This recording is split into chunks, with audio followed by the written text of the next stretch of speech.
शहर में उस घर के बारे में बहुत कहानियां थी, पर कोई नहीं जानता था कि सीढ़ियां गिनती क्यों बदलती हैं या क्यों वे लोगों को निगल लेती हैं।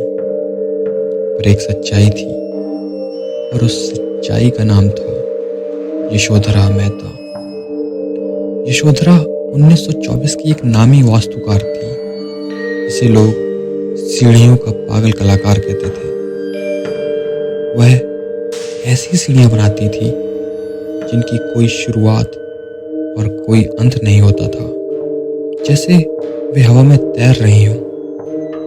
लेकिन उसका असली जुनून था अधूरी सीढ़ियां। वह कहा करती थी, सीढ़ियां जितनी अधूरी हों किसी को उतनी ही पूरी निकल सकती हैं। धीरे धीरे उसका काम कला से बढ़कर आसक्ति बन गया। वह घंटों अकेली दीवारों से बात करती, पायदानों को छूती और फुसफुसाती। एक दिन तुम भी मेरी तरह बोलोगी, गिनोगी और चुनोगी।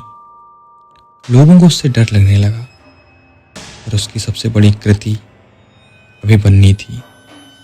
शहर के पुराने हिस्से का वही घर। उस घर की आखिरी रात यशोधरा पूरी रात घर में बंद रही। मजदूरों ने कहा कि उन्होंने अंदर से अजीब आवाजें सुनी, लकड़ी का टूटना, धातु का घिसना और किसी औरत की टूटी हुई हंसी।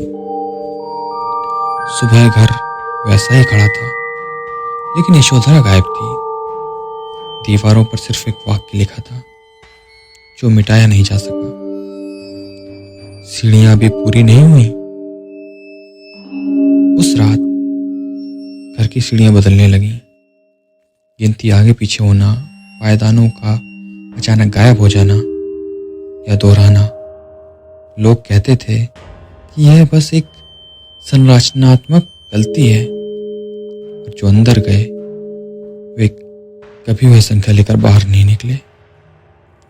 अर्जुन के गायब होने वाली रात घर ने अपने आप नींव के अंदर एक अतिरिक्त जगह बना ली थी, जैसे किसी के आने का इंतजार कर रहा हो। नेहा जब कमरे में पहुंची तो जो दूसरी हवा में खत्म होती हुई सीढ़ियां उसने देखी थी वह उसी रात बनी थी।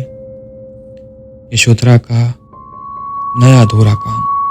और उस सीढ़ी के चौथे पायदान पर जो आवाज आई थी वह पूरी तरह से अर्जुन की नहीं थी। वह एक मिश्रित आवाज थी, आधा अर्जुन आधी यशोधरा। क्योंकि सीढ़ी की आत्मा किसी व्यक्ति को तुरंत नहीं खाती, वह उसे अपने अंदर धीरे धीरे बदलती थी। नेहा ने वह आवाज सुनी कि कमरे की दीवार के पीछे लकड़ी में खुद ब खुद नई उंगली के निशान उभरने लगे। अधूरा जो भी हो वह किसी को पूरा करने को ढूंढता है।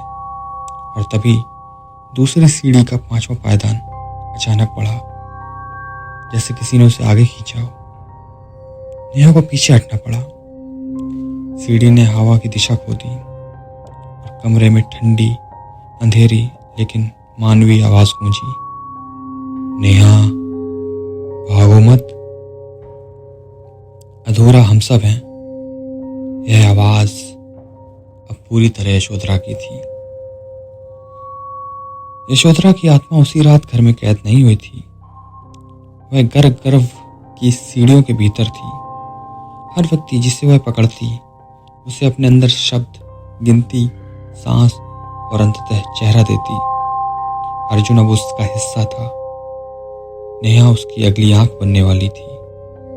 और शहर में आज भी उस घर के बारे में कहा जाता है, जो सीढ़ियां गिनने में गलती करता है वह खुद भी एक पायदान बन जाता है।